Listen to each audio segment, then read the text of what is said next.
About 100,000 people die from drug overdoses each year in the United States, most from opioid use. To combat the epidemic, the White House has announced a nationwide call to action named Challenge to Save Lives from Overdose. The initiative calls on public and private sectors, ranging from education to transportation, to increase training on and access to a medication that can reverse an opioid overdose. It's called naloxone, also known by the brand name Narcan.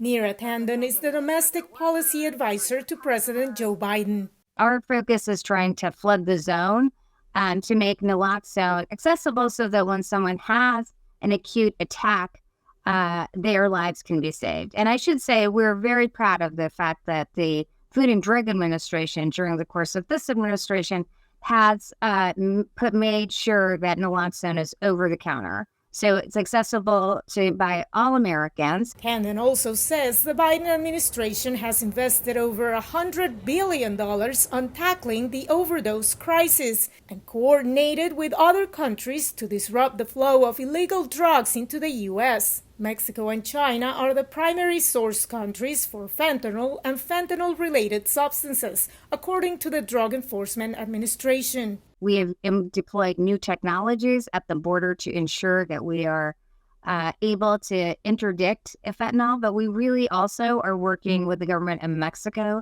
to ensure that they are taking the actions they need to reduce the flow of fentanyl, opioids, etc. We are also engaged directly in our bilateral relationship with China. A lot of the ingredients for fentanyl are coming from China into Mexico. Still, some analysts are calling for more emphasis on overdose prevention. That everybody is aware of the risks, even the people who don't think of themselves as users.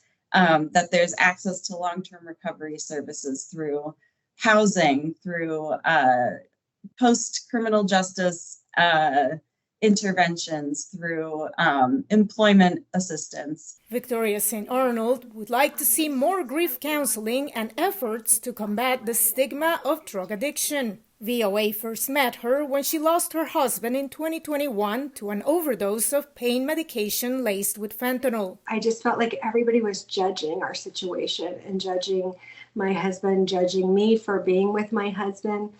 And it's very hard to go to try to get resources and assistance when you're constantly meet that barrier of somebody's opinion.